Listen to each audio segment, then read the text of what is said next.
అప్పుల బాధలు వెంటాడుతున్నాయా? అయితే 6 జేవిఆర్ వారి జాతిరత్నాలు ధరించండి.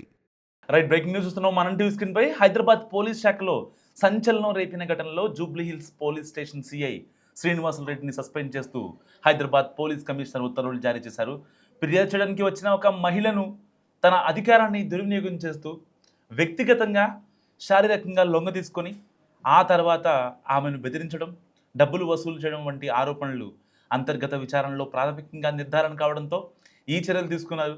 సంగారెడ్డి జిల్లా అమీన్పూర్ పోలీస్ స్టేషన్లో సీఐగా పనిచేస్తున్న సమయంలో తన భర్తపై ఫిర్యాదు చేయడానికి వచ్చిన ఒక మహిళతో శ్రీనివాసులు రెడ్డి పరిచయం పెంచుకున్నారు. ఆమెకు న్యాయం చేస్తానని నమ్మించి ఆ తర్వాత వ్యక్తిగత సంబంధం కొనసాగించినట్లు విచారణలో తేలింది. అలా కొంతకాలం ఇద్దరు ఒకే ఇంట్లో కలిసి నివసించినట్లు కూడా దర్యాప్తు అధికారులు గుర్తించారు. బాధిత మహిళ ఫిర్యాదు ప్రకారం తనకు సంబంధించిన వీడియోలను అడ్డంగా పెట్టుకొని శ్రీనివాసులు రెడ్డి తన నుంచి భారీ మొత్తంలో డబ్బులు వసూలు చేశారట. సో దాదాపుగా ₹1,00,00,000 పైగా నగదు తీసుకున్నారని ఆమె ఆరోపిస్తోంది. అంతేకాకుండా తన పదోన్నతులు, బదిలీల కోసం కూడా తన డబ్బులను వినియోగించుకున్నారని కూడా మహిళ ఫిర్యాదులో చెప్తున్న పరిస్థితి.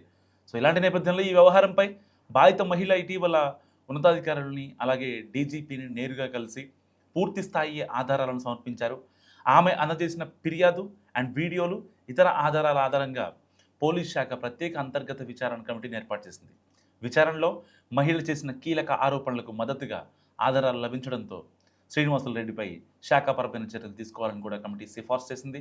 విచారణ అనంతరం ఆరోపణలు ప్రాథమికంగా నిజమని నిర్ధారించిన హైదరాబాద్ పోలీస్ కమిషనర్ శ్రీనివాసులు రెడ్డిని సస్పెండ్ చేస్తూ ఉత్తర్వులు జారీ చేశారు. అలాగే బాధిత మహిళను బెదిరించినట్లు కూడా విచారణలో గుర్తించారు. అయితే ఇంకా ఈ వ్యవహారంలో తదుపరి దర్యాప్తు కొనసాగుతోంది. విచారణ పూర్తయ్యే వరకు సంబంధిత చట్టపరమైన శాఖాపరమైన చర్యలు కొనసాగినట్టుగా అధికారులు చెప్తున్న పరిస్థితి. సో తుది విచారణ, ఆ నివేదిక ఆధారంగా, ఆ ఫైనల్ రిపోర్ట్ ఆధారంగా మరిన్ని చర్యలు తీసుకునే అవకాశం కూడా ఉంది. ఇప్పటికే శ్రీనివాసులు రెడ్డి జూబ్లీ సీఏ కొనసాగుతున్నారు. సో సిపి సజ్జనర్ ఒక్కసారిగా అతనిపై సస్పెన్షన్ వేటు విధించారు. ఒక మహిళని ఇంతకుముందు అమీన్పూర్లో సీఐగా వర్క్ చేస్తున్నప్పుడు ఆ మహిళ తన భర్తతో ఉన్న వివాదాల నేపథ్యంలో అయితే డివోర్స్, లేదంటే కనుక ఇద్దరి ఆస్తి, అయితే ఆవిడ పెళ్ళప్పుడు ఇచ్చిన ఆ కట్నం కావచ్చు, అంటే ఆ బంగారం కావచ్చు, దానికి సంబంధించి ఒక న్యాయం చేయమని చెప్పి అమీన్పూర్ పోలీస్ స్టేషన్ తలుపు తట్టింది. అయితే అక్కడ సిఐగా పనిచేసినటువంటి ఈ శ్రీనివాసులు రెడ్డి తనను నమ్మించి నీకు న్యాయం చేస్తా ఎట్టి పరిస్థితుల్లో అంటూ ఆ అమ్మాయికి చెప్పడం జరిగింది. సో దాంతో ఆ బాధిత మహిళ కూడా ఈ శ్రీనివాసులు రెడ్డిని నమ్మింది. సో పోలీస్ వాళ్ళని, అంటే వాళ్ళకి కష్టంలో ఉన్నప్పుడు పోలీస్ వాళ్ళని ఆబ్వియస్గా నమ్ముతారు. ఎవరైనా సరే, అక్కడ అబ్బాయి ఉన్నా సరే, అమ్మాయి ఉన్నా, ఎవరున్నా, ఆంటీ ఉన్నా, అంకుల్ ఉన్నా. సో దాంట్లో డౌట్ ఏం లేదు. ఒకవేళ వాళ్ళకేమన్నా, అంటే వాళ్ళకి న్యాయం జరగాలి కాబట్టి వాళ్ళకి ఎంతో కొంత డబ్బులో లేకపోతే బంగారమో ఇంకోటి ఇవ్వడానికైనా సరే ఏ మాత్రం ఆలోచించరు, వెనక ముందు ఆలోచించకుండా వాళ్ళకి డబ్బులు ఇచ్చేస్తారు. అంటే మనకి మళ్ళీ పోలీస్ వాళ్ళకి ఎదురు తిరిగితే రేపొద్దున మళ్ళీ సిచ్యువేషన్ మొత్తం మారిపోద్దేమో, మనకి జరగాల్సిన న్యాయం జరగదేమో అనే భయంలో చాలామంది డబ్బులు ఇచ్చేస్తూ ఉంటారు. ఇప్పటికీ స్టిల్, అంటే పోలీస్ వాళ్ళు డబ్బులు తీసుకోరు అనేది ఎంత నిజమో, అక్కడ గ్రౌండ్ లెవెల్లో ఇలాంటి పనులు జరిగేది అంతే నిజం. సో ఇలాంటి నేపథ్యంలో ఎప్పుడైతే ఆ అమ్మాయి తరచూ స్టేషన్కి రావడం అండ్ దానికి సంబంధించి ఆవిడ దగ్గర ఉన్న ఆధారాలు ఏవైతే ఉన్నాయో, వాళ్ళ భర్తకు సంబంధించిన ఆ స్క్రీన్ షాట్స్ కావచ్చు, ఆ వాట్సాప్ ఆడియోస్ కావచ్చు, ఇవన్నీ ఎప్పుడైతే శ్రీనివాసులు రెడ్డికి ఆ అమ్మాయి సమర్పించిందో దాని తర్వాత ఈ అమ్మాయిని వ్యక్తిగతంగా వాడుకోవాలి, సో ఎలాగైనా సరే ఆ అమ్మాయిని అనుభవించాలి అనే ఉద్దేశంతో ఆ అమ్మాయిని ఇంకా అంటే బయటికి తీసుకెళ్ళటం, సో దానికి సంబంధించి ఆ అమ్మాయితో మాట్లాడటం, ఇలాంటివన్నీ కూడా చేసేవాడు. అండ్ ఎప్పుడైతే తనకి జూబ్లీ హిల్స్ ట్రాన్స్ఫర్ అయిందో ఆ ట్రాన్స్ఫర్కి కూడా అమీన్పూర్ నుంచి మనం జూబ్లీ హిల్స్ వెళ్ళాలంటే తన పదోన్నతుల విషయంలో కూడా ఆ అమ్మాయి దగ్గర డబ్బులు తీసుకొని ఆ అమ్మాయిని వేధించి, ఆ అమ్మాయి ఏదైతే వీడియోలు తీసుకొని, ఇద్దరు బయటికి వెళ్ళారు కదా, ఆ వీడియోలు తీసుకొని వాళ్ళ భర్తకి చెప్తారని బెదిరించాయంట. అసలు నిజంగా వీడిని సీఐ అంటారా? అంటే ఎంత దారుణం చెప్పండి. ఒక మహిళను నమ్మించి ఆ అమ్మాయి న్యాయం కోసం వస్తే తనకి నీ కుదిరితే న్యాయం చేయి, లేదంటే పంపించి. ఆల్రెడీ నువ్వు ఒక సీఐగా ఉన్నావన్న విషయం నీకు తెలుసు. అలాంటప్పుడు ఆ మహిళను నమ్మించాల్సిన అవసరం ఏమొచ్చింది ఇక్కడ? మళ్ళీ అమీన్పూర్ నుంచి ఎప్పుడైతే జూబ్లీ హిల్స్ సీఐగా ట్రాన్స్ఫర్ అయ్యాడో అప్పుడు కూడా ఈ పత్యాపరాలు మొత్తం స్టార్ట్ చేశాడు. ఏది ఆవిడ దగ్గర డబ్బులు తీసుకొని, లేదు మనం జూబ్లీ హిల్స్ సీఐగా వెళ్ళామంటే ఇంకా సంపాదించవచ్చు, అక్కడ అయితే నియర్ బై ఉండే కేఫ్లు కావచ్చు, రెస్టారెంట్లు కావచ్చు, వీటన్నిటికీ చాలా ఎక్కువ మొత్తంలో మనకు డబ్బు వస్తుంది. జూబ్లీ హిల్స్ అంటే మామూలు పిఎస్ కాదు అని చెప్పి ఆవిడ దగ్గర డబ్బులు తీసుకొని మళ్ళీ ఇక్కడ ట్రాన్స్ఫర్ అయ్యాడు. ట్రాన్స్ఫర్ అయిన తర్వాత కూడా వాళ్ళ భర్తకి పంపిస్తా అని చెప్పి ఈ అమ్మాయి వీడియోలు అన్నీ మొత్తం సేకరించాడు. సో గతంలో కూడా అమీన్పూర్ స్టేషన్లో సిఐగా పనిచేస్తున్నప్పుడు కూడా ఈ శ్రీనివాసరెడ్డి పైన చాలా అలిగేషన్స్ ఉన్నాయి. సో ఆల్మోస్ట్ ఏదైతే ఇంకా అక్కడ అవన్నీ వద్దనుకొని వాళ్ళందరికీ ఒక్కొక్కరికి సర్ది చెప్పేసి మళ్ళీ జూబ్లీ హిల్స్ రావడం జరిగింది. ఎప్పుడైతే జూబ్లీ హిల్స్ వచ్చాడో, జూబ్లీ హిల్స్ వచ్చిన తర్వాత ఇంకా ఆగడాలు మరింత ఎక్కువైపోయాయి. సో ఇంకా ఆల్మోస్ట్ ఏదైతే శ్రీనివాసరెడ్డి భార్య వీళ్ళిద్దరికి కొన్ని గొడవలు అవ్వటం అండ్ ఒక ఇల్లు అద్దెకి తీసుకోవడం అండ్ ఆ బాధిత మహిళ ఇద్దరు కలిసి ఉండడం, అప్పటికే దాదాపుగా 79 లక్షలు సరిగ్గా విత్ ఇన్ 1 ఇయర్లో 79 లక్షలు ట్రాన్స్ఫర్ చేసింది ఆ అమ్మాయి అకౌంట్ నుంచి కావచ్చు, అండ్ పదోన్నతుల విషయంలో కావచ్చు, అండ్ వాళ్ళ ఎక్స్పెన్సెస్ విషయంలో కావచ్చు, వాళ్ళ ఫ్యామిలీ సర్వైవల్ కోసం కావచ్చు, ఇలా ప్రతి దాంట్లోనూ ఆవిడ దగ్గర నుంచి ఈ సిఐ శ్రీనివాసరెడ్డి ప్రతిదీ స్క్రీన్ షాట్ సహా ఆ బాధిత మహిళ ఎవరైతే ఉన్నారో ప్రతిదీ అప్పగించింది. ఎప్పుడైతే ఇక లేదు నన్ను పెళ్లి చేసుకో అనే మాట వచ్చిందో, అంటే యాక్చువల్గా ఆ బాధిత మహిళ అసలు సిఐ శ్రీనివాసరెడ్డి ఎంతవరకు కరెక్ట్, నా విషయంలో ఎంతవరకు కరెక్ట్ ఉన్నాడు, ఇప్పటిదాకా పెళ్ళి అవ్వలేదని అబద్ధం ఆడుతున్నాడు, సో మళ్ళీ వాళ్ళ కొడుకులకి వాళ్ళ కూతుళ్ళకి వాళ్ళ భార్యకి డబ్బులు కావాలని చెప్పి ఇది ఈ అమ్మాయి దగ్గర తీసుకుంటున్నాడు, అసలు ఎంతవరకు నిజం అని చెప్పి ఆ బాధిత మహిళ ఏం చేస్తుందంటే పెళ్లి చేసుకుందామని చెప్పి మాట్లాడింది. ఎప్పుడైతే ఆవిడ నోటి నుంచి పెళ్ళి అనే మాట వచ్చిందో ఇక అప్పటి నుంచి ఆవిడని వదిలించుకునే ప్రయత్నం చేశాడు. ఆల్మోస్ట్ ఇంకా వద్దు, నీకు నాకు సెట్ అవ్వదు, నన్ను అనవసరంగా రోడ్డుకి లాక్కు, నేను ఒక సీఐగా ఉన్నా, బాధ్యత గల సీఐగా ఉన్నా. మరి ఈ బాధ్యత గల సీఐకి అమీన్పూర్లో ఆ అమ్మాయి స్టేషన్ మెట్లు ఎక్కినప్పుడు వాళ్ళ భర్తతో గొడవల విషయంలో కావచ్చు, దాదాపుగా ఆల్మోస్ట్ ₹1 కోటి, అయితే ఫస్ట్ 6 మంత్స్లో 79 లక్షలు పెట్టింది, ఆ తర్వాత ఆల్మోస్ట్ ఒక 25 లక్షల్లో పెట్టింది, అంటే మొత్తం కలుపుకుంటే ₹1 కోటి పెట్టింది. రూపాయి కాదు, ₹2 కాదు, ₹1 కోటి పెట్టింది. మరి ₹1 కోటి పెట్టినప్పుడు నేను ఒక బాధ్యత గల సీఐని, నా పదవిని దుర్వినియోగం చేసి ఆవిడని ఎందుకు మనం రోడ్డును పెట్టాలి?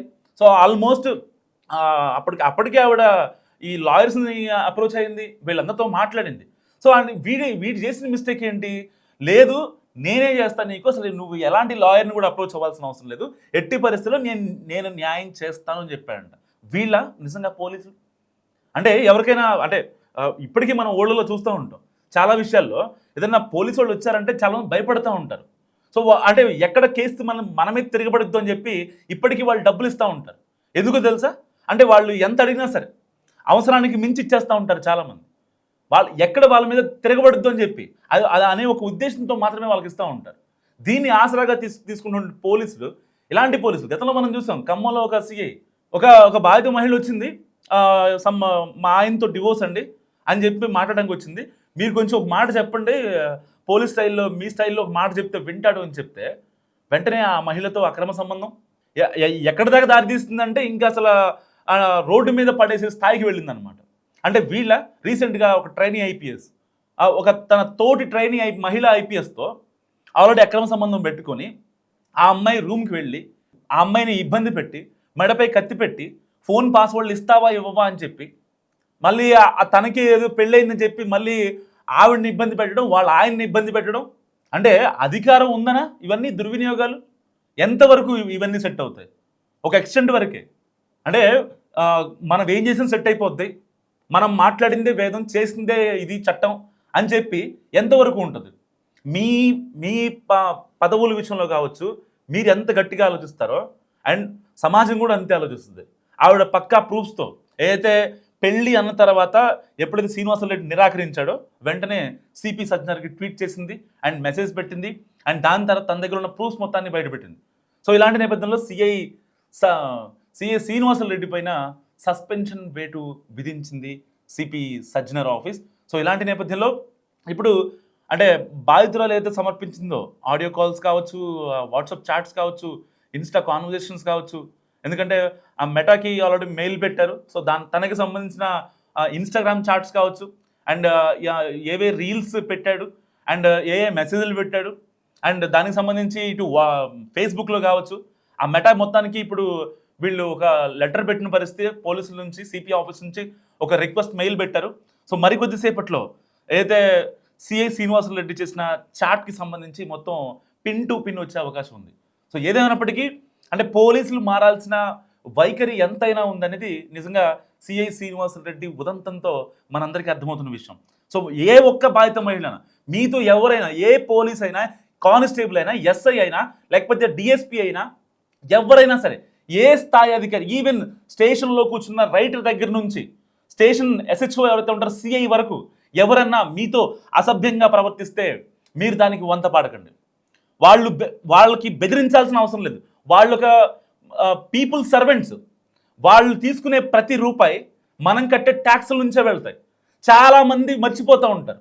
అంటే వాళ్ళు వాళ్ళు వాళ్ళు ఏం మాట్లాడినా పర్లేదు, వాళ్ళు ఏం చేసినా పర్లేదు, మనకి న్యాయం జరుగుద్ది కదా అనే ఒక ఫోబియాలో ఉంటారు, ఒక భ్రమలో ఉంటారు. నిజంగా చాలామంది గ్రామాల్లో చాలామంది బయటకు రావాల్సిన సిచ్యువేషన్. మీరు కేసు పెట్టిన తర్వాత ఎఫ్ఐఆర్ ఫైల్ అవ్వాలి.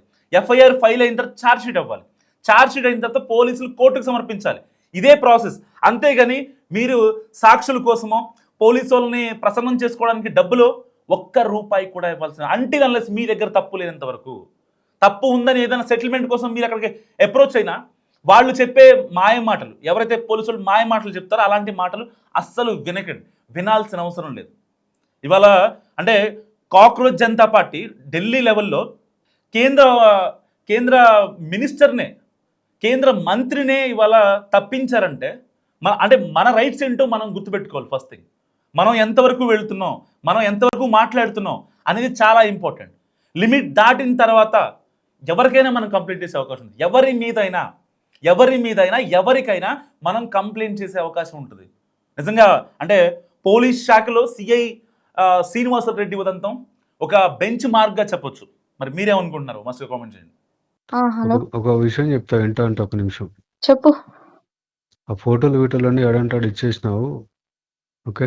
ఉమ్, దాంట్లో నేను ఒక్కనేం లేను, ఉమ్. ఓకే. అది చూసుకో జాగ్రత్తగా, ఏంది? అది చూసుకో జాగ్రత్తగా, ఓకే. అవునా? ఆడపిల్లవు కదా. ఓ, ఈరోజు ఆడపిల్లని గుర్తుకొచ్చినానా? రోడ్డు మీద కొట్టినప్పుడు రాలే, మీ ఇంట్లో బట్టలు ఇప్పి కొట్టినప్పుడు గుర్తు రాలేదా? ఎవరిని కొట్టిరో, లిఫ్ట్ లో బట్టలు ఇప్పి కుట్టినప్పుడు గుర్తు రాలేదా ఆడపిల్లని? చెప్తున్నా. ఆడపిల్ల డ్రెస్ చింపి కుట్టినప్పుడు గుర్తు రాలేదా? ఈ బుద్ధి గుర్తుకొచ్చినాను ఆడపిల్లనని. ఆ, నా జీవితం బొగ్గుపాలు చేసి ఈ బుద్ధి ఆడపిల్లనని గుర్తుకొచ్చినానా? రోడ్డు మీద పెట్టినవే నన్ను తెచ్చి అన్యాయం చేసి పెట్టారే. ఇంకేం చేసేస్తారు? ఎవరిని రోడ్డుని మీరు పెట్టారు. మీరు నా జీవితాన్ని నాశనం చేసి రోడ్డు మీద పెట్టావు. ఇక చూసుకుందాంలే. నాకు పోతే పోనీ, నా పరువు ఏమైతుంది? పరువు పోతే పోనీ. ఇన్ని రోజులు అదే కదా నువ్వు అన్నావు. నువ్వు పిరుక్కోపో, నువ్వేం పిక్కుంటావు పిక్కోపో, ఏం చేస్తావు చేసుకోపో అన్నావు కదా. పోనీలో వదిలే, ఏదైతే అదేమని పానాలు పోతాయి అంతే కదా. నో ప్రాబ్లం, చలో. ఆ.